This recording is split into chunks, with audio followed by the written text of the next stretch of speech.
प्रभाग क्रमांक 24 मध्ये शिवसेनेच्या वतीने भव्य चौक सभा आयोजित करण्यात आली। या सभेत महाराष्ट्र राज्य परिवहन मंत्री प्रताप सरनाईक उपस्थित होते। सभेला संबोधित करताना मंत्री प्रताप सरनाईक म्हणाले की मतांसाठी कोणत्याही बाहेरचे मंत्री येऊन जनतेला घाबरू किंवा धमकू शकत नाही। ही भूमी आगरी कोळी आणि भूमिपुत्रांची आहे आणि या भूमीवर त्यांचा संपूर्ण हक्क आहे। या चौक सभेसाठी प्रभाग क्रमांक 24 मधील नागरिक मोठ्या संख्येने उपस्थित होते। जनतेचा उत्स्फूर्त प्रतिसाद आणि भरपूर पाठिंबा त्यांना या सभेला मिळाला।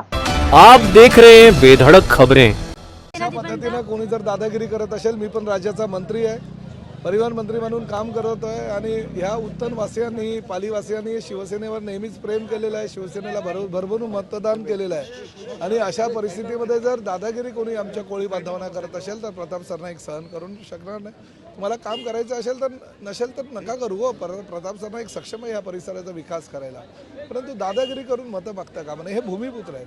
बाळासाहेब ठाकरे यांनी संघटना स्थापन केली, पक्ष स्थापन केला तर फक्त आणि फक्त भूमिपुत्रांसाठी, मराठी समाजासाठी, आगरी कोळी समाजासाठी। आणि अशा जर आमच्या लोकांना येऊन दादागिरी करत असेल तर निश्चितपणे प्रताप सरनाईक सहन करणार नाही।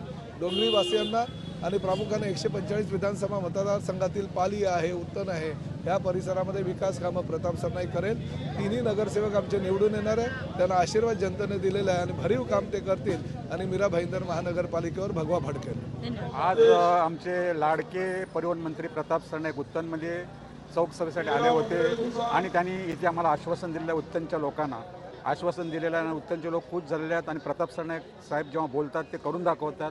मेट्रो कारशेडचा जागा त्यांनी रद्द केली आणि जे काही बोलतात ते करून दाखवतात। म्हणून जे आज आले आणि लोकांना आश्वासन दिलं तर निश्चितच ते आश्वासन पूर्ण करणार आणि येत्या निवडणुकीमध्ये त्यांच्या जबरदस्त पाठिंब्यामुळे आमचं प्रभाग 24चा जो वार्ड आहे ते तिन्ही नगरसेवक सगळ्या उमेदवारांचा पराभव करून मोठ्या मताधिक्याने निवडून येणार। खरोखरच आम्हाला अभिमान आहे की आमचा समाज एकत्र आहे आणि प्रताप सरनाईक साहेब परिवहन मंत्री यांच्या पाठीशी आम्ही आहोत।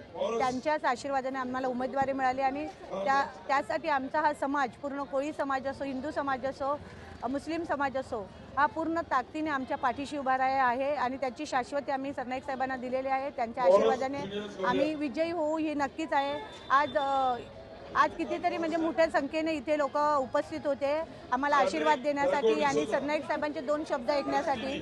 सगळ्या शेवटी म्हणजे 8 वाजल्यापासून सभा होती, परंतु साहेब 9:45 वाजेपर्यंत आले तरी देखील लोक फक्त त्यांचे शब्द ऐकण्यासाठी इथे उभे होते, कारण त्यांचा प्रत्येक शब्द, त्यांचं प्रत्येक आश्वासन हे शाश्वत असतं आणि ते पूर्ण करतात अशी आम्हाला आशा आहे। लोकांनाही त्याची अपेक्षा आहे आणि तसंच होणार आहे, कारण आमच्या इथे कोणत्याही जातीपातीचं असं राजकारण केलं जात नाही। सर्व समाजाच्या पाठीशी सरनाईक साहेब पाठीशी आहेत आणि अशीच आमचा आशीर्वाद, सरनाईक साहेबांचा आशीर्वाद आम्हाला मिळालेलाच आहे आणि लोकांचा आशीर्वाद 15 तारखेला मतदान पेटीतून दिसूनच येणार आहे आणि विजय हा नक्कीच आहे, याबद्दल काहीही दुमत नाही आहे। आज चौक सभेसाठी एवढी उत्तनवासी लोक इकडे आलेली आहेत, तुम्हाला सहकार्य करतात, कसं वाटतं?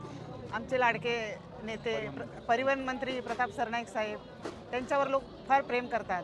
एवढी उपस्थिती बघून तुम्हाला पण वाटलं असेल की एवढा 2-2-2.5 तास थांबले लोक आणि त्यांचे एवढे सहकार्य बघून आणि त्यांनी आम्हाला आश्वासन दिलं की सगळ्या समस्याचे आश्वासन बघून सर्व लोक आम्ही तिन्ही नगरसेवक मोठ्या संख्येने मताने निवडून येऊ अशी आम्हाला आशा आहे।